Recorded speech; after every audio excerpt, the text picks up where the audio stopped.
Hello folks, welcome back to the channel. Part 3 of the Challenge 2 build. So in the last part we saw we were all painted, all done. In this particular part we're going to be weathering. So things I'm going to be using first and foremost is oils. I love those as weathering products. They give you a lot of control. You can get some really good effects. That said, I want this to be weathered in a subtle way. So I don't want masses of dirt and all that. I want it to be quite subtle. So we're going to go in with some oils. We're going to use sort of buff and dust colors. And then what I want to try and create is underneath the exhaust at the back, we're going to try and create some smoke staining and that sort of stuff. So I'll be using oils and pigments probably for that, maybe a bit of dry brushing. And then really I'm gonna play it by ear and see, do one stage. If I'm happy with it, move on to the next one, because I don't want to overdo it. And that's the trick with weathering, and you don't want to overdo certain stages, because once it's on there it's a bugger to take off. So it's kind of little and often. That probably doesn't make any sense, but I know what I mean. And build up that weathering subtly, build up the layers, different textures, subtle. And hopefully at the end, we'll go in with some dry brushing right at the end, around the tracks and the side skirts and stuff. And hopefully we'll get it to a stage, as I say, this vehicle, the one I'm trying to depict, was fairly early in the conflict and it wasn't massively damaged. So I want to kind of keep on that theme really, and show the vehicle for the awesome shapes and everything that it is, and not cover the whole thing in loads and loads of weathering and obscure that profile of the Challenger 2, the low profile. But we'll play it by ear. First stage is going to be oils, so I'm going to stop waffling. We're going to go down to the bench, we're going to get some oils on it, and start to really try and create that weathered, sandy, dusty look without it being massively beat up like a World War II piece of armor potentially would be. So that's what we're going to try and do. So I'll go down to the bench and we'll crack on. Right guys, so here we are down at the bench with the Challenger 2. Obviously we showed it painted, which it is. It's been flat coated using my go-to Winsor & Newton, and now we're just going to put some very subtle weathering on it is the plan. So the first color we're going to use, and we'll be using oils, so we're going to use the airbrusher from MIG, which is the dust effect. These are great, convenient, easy to use, come with your little brush applicator. So yeah, so what we're going to do is down the side of the turret is we're just going to put a little bit along there, and then on the sides we're going to do the same and just put it on like so. Now it looks awful at the minute, obviously, but it will remove really easily with odorless spirits. I use the Winsor & Newton stuff. So yeah, don't worry too much. Trust the process, as I always say. So we'll do that on both sides and just add these dust effects, because these obviously where they're operating got dusty.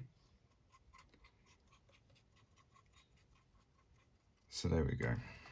And as I say, this stuff's really convenient, great colors. They do a whole range of colors, and they're great little products to use, I think. Make oil much easier.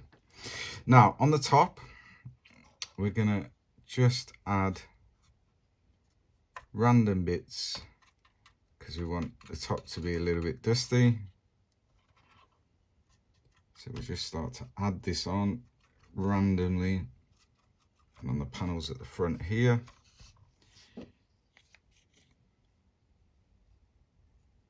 And start to create this dust effect. So that's all the dust. Next one we're going to use is again the oil brusher from MIG, but this one is the buff, so it's quite a light sandy type color. And again, we just start to put it onto the hull,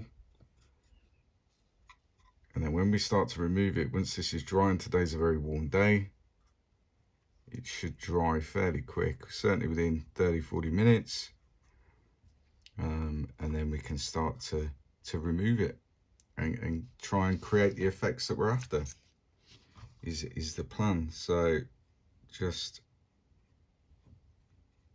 done it on there, so it's not an oil dot as such, it is just adding bits to it all over the hole, and then we'll come in and remove it. So the next color that I want to be using, the next oil, is streaking, one of their oil streaking brushes or products, which I'll show you shortly. But what I'm going to do is I'm going to let this dry first, get the effect of the dust and stuff, and then I'm going to add the grime. So this one is winter grime, so it's like this murky dark grey colour, and what we want to do is add some dirt to it and some grime, particularly around the engine deck and underneath the exhaust here. We're going to add some of that in to kind of create that effect, but we'll do that once we've got the effect of the dust and the buff that we're after. So yeah, that's it. I'm going to let that dry, come back in about 40 minutes, and then we'll start to remove it with a flat brush. So I'll be back. Okay, so been about 40-45 minutes. As I say, it's a very warm day, so the oil's dried pretty quick. I've just done a bit of a test off camera on the side skirts here and just removed some of that, so you can see how the decals become less stark. It does struggle a little bit to pick it up on camera, but we are starting to get that dust effect that we're after. So essentially what we're going to do is go around the rest of the tank, rest of the vehicle, and remove the oil. So the way we're going to do that, I'm just using a normal flat brush. This is a number 6 from MIG, and decanted into this little container here is just some Winsor & Newton odorless spirits, and essentially you'll see, so I'll do this bit of the turret here. So we start to put it on, and we're just moving in the same direction across the panel, and we start to remove that oil. Now it looks quite wet at the minute, which it is. We start to remove that oil, but what we'll be left with is this very subtle dusty effect over the panel. So once you get to this sort of stage, and if it's a bit wet, which this is, it's probably a little bit too much odorless spirit on the brush. So take a Q-tip or cotton bud or wherever you are in the world, and just start to dab it and remove it very gently,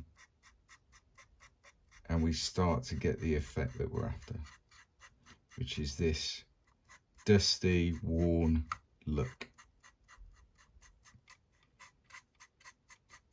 And as you can see, hopefully, if the camera will pick it up, it starts to kind of lessen the paint effects a little bit, although it's still visible. And what it will do is create this dusty effect. And there we go. And it's as simple as that. So what I'll do is I'll go around the rest of the vehicle, and I will remove all the oil, and then we'll come back and we'll start adding some sort of dirt, smoke staining, that sort of stuff. But as you can see, if I zoom in a little bit, that's where the oil paint obviously still is on those panels. And then here, although a bit shiny while it dries, but this will evaporate off, we start to get this dusty effect, and that's what we're after. So I'll go around the rest of the vehicle, get this removed, and then I'll come back and show you how it looks. Yeah, so that's what I shall do.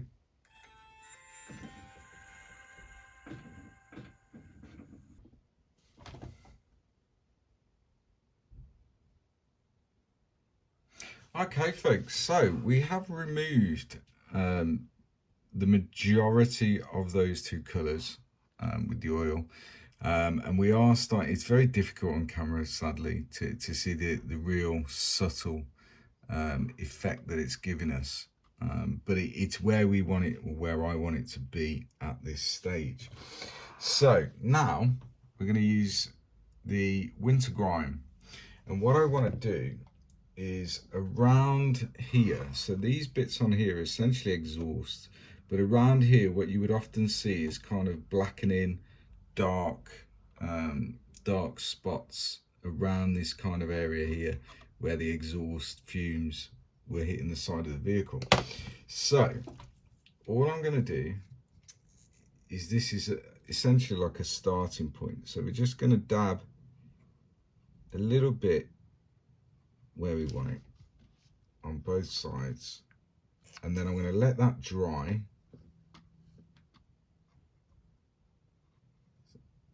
and then I'll come back and again with the odorless mineral spirits remove most of it, and then we'll probably go in with some pigments maybe to try and darken it up and give it that sooty sort of effect. But it's got to be subtle, we don't want it over the top. I want this to be weathered in a way that doesn't totally cover it in dirt and dust and all the rest of it. So that's the next stage. So I'm going to let that dry, and then I'm going to come back again about 40 minutes or so, come back. But the actual sand and dust effects and the buff color is kind of where I want it to be now, and it's kind of giving that visual interest to the tank itself, which is what we're after. So yeah, I'll come back and then we'll work on these sort of smoke stains and stuff underneath the exhausts when I come back. So that's the plan. I will see you very shortly.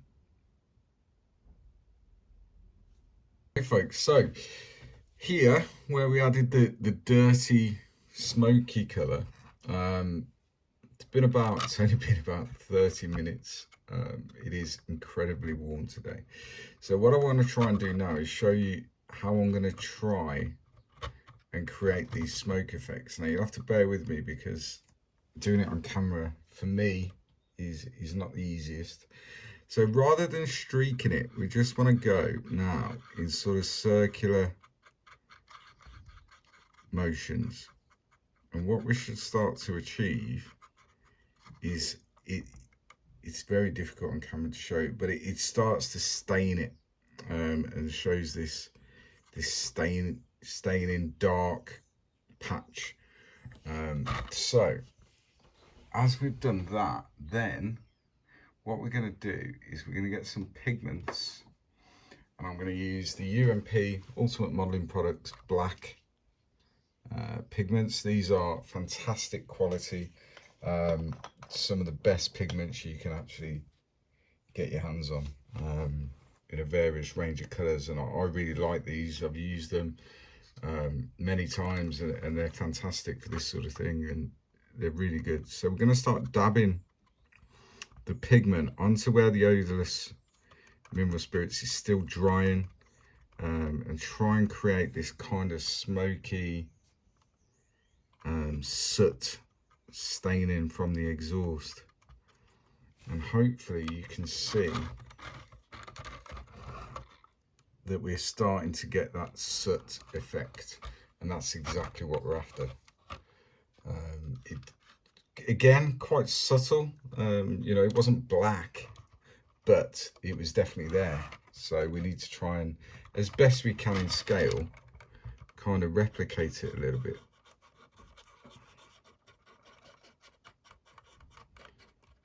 So again, little circular motions on the side there to get that dark patch. It's very difficult just because of the shape to try and show you exactly what I'm trying to achieve on camera, but hopefully at the end we will be where we need to be, and it will show what it is I'm trying to do.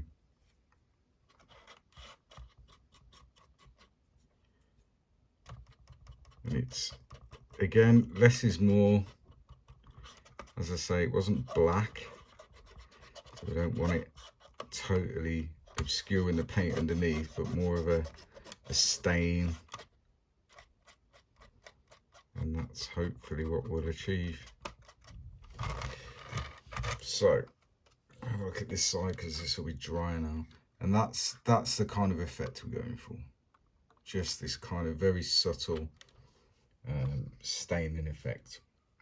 So on the other side it's a bit heavy, so I want to remove some of that pigment, so I just go with a clean Q-tip and remove some of the excess pigment off it, and hopefully we get to where we want to be, which is that sort of effect. So that's that. Now at this stage, really, you could be sealing this with a flat coat or a satin coat, depending what effect you're after. I'm not going to at this stage. What we're going to do now is I'm going to go in and just very gently do some dry brushing on certain bits, because as I say, these vehicles didn't, it's a bone of contention. From my recollection of seeing these vehicles on apps, they didn't chip as such, but what they would do is you would start to see where some of the paint has worn off, revealing the sort of green tone underneath, and that's what we're going for. So I'm going to use Citadel Death World Forest, which is a really good sort of NATO green colour. Get rid of most of that on the brush, so we've only got very little bit on the brush, and then just around where the heat from these exhausts would make the paint more fragile, I guess. So I'm just going to go in and just very gently start to dry brush around the edges, and just so we've got a bit of green tone coming through. That's what I'm after. I don't want it to be green, I just want a green hue, green tone around these exhausts, and that's what we're going for, really. And hopefully we will achieve something close to what we're after. So I'll continue with this, and then we'll come back at the end and have a look and see what sort of effect I've managed to achieve. As I say, subtlety is the key. I'm not trying to over weather this at all. I just want some subtle staining more than anything, and some where the paint may have worn. But yeah, so I'll do that and then I'll come back. Okay folks, so hopefully you can see around that exhaust now where the light's catching it a little bit. It's sort of a bit green and a bit grimy, and that's exactly what I was after. As I say, nice and subtle. So next stage, so these bits at the front here, these are actually high density rubber that were painted in desert yellow, which obviously in the heat and everything else, it didn't stay on there very long. So I want to try and kind of replicate that paint coming off. Now there'd be someone's house alarm's going off, you could probably hear that. It'd be like a very dark grey, there wouldn't be black, because the black rubber in the heat and the sun fades incredibly quickly. So what we're going to use is model colour German grey, which is that one, 995. And again, I'm going to use dry brushing to try and just around the edges, just try and replicate a little bit this kind of paint coming off on the rubber.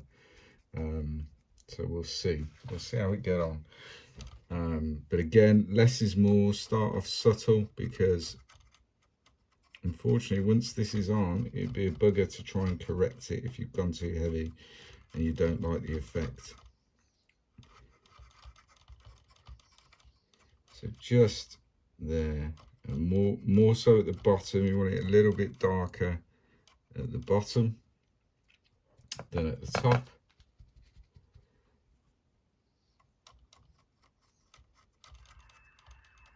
And there we go. That's good enough. And that alarm is not going to get annoying at all.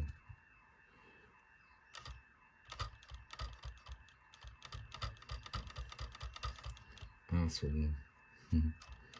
So yeah, that's kind of what I'm trying to achieve there. So if we move that towards the camera, so it's just these kind of dark areas where this paint would kind of rub off around the rubber, and that will be enough. It's a visual representation really of what happened to these things. So that's that. The final thing I'm going to do really is some dry brushing. I'm a big fan of that, particularly if you're trying to create sort of dust effects rather than actual dirt or mud. So just around the bottom here, around the side skirts, around the back over here, we're just going to add in some sort of dust effect. So the way I'm going to do that is I'm going to use another Citadel colour, which is Steel Legion Drab, which is like a flat earth type colour, a bit lighter than flat earth. And all I'm going to do is kind of stipple and dry brush this on. Very subtle, because it wasn't muddy, but there is mud in the desert, contrary to popular belief. So just around the bottom of these skirts here, I'm just going to start to add a very subtle effect. So you can see on those two bits, oh excuse me, bad camera work, those two bits at the back, we're just getting that subtle dirt effect on it. So I'll go around and do this, and again I shall come back.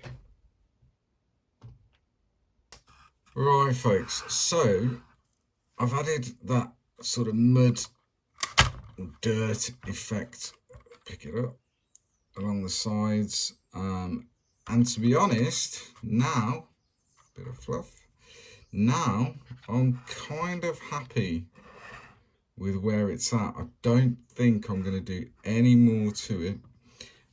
Maybe once it's on the base we'll add some more sort of dust effects, maybe, but as it stands at the moment I'm quite happy with how it's looking.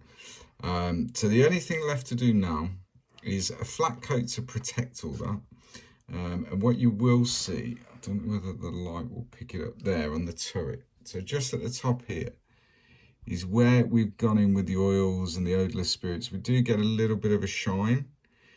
So the flat coat will deal with that, seal everything in. And then all that left after that is on all the optics, on the lenses, is I just go in with a little bit of aqua gloss and just give them a shine against the flat coat, and that's essentially it. And then we'll be moving on to the base. So yeah, for weathering, I'm happy with how it looks. It's quite subtle. As I say, I didn't want to massively over weather this, so I'm happy with it. And I'll go back to say my goodbyes. Okay folks, so the weathering's done. It's an incredibly hot day, so for this sort of thing, it actually speeds up the process quite a lot, because you're not really having to wait ages for things to dry and all that sort of stuff. But it's subtle, which is what I wanted. I didn't want it massively dirty or anything. So all that remains now, as I said, is a flat coat. And then once that's completely dry, I'm going just with some aqua gloss on the lenses and the optics,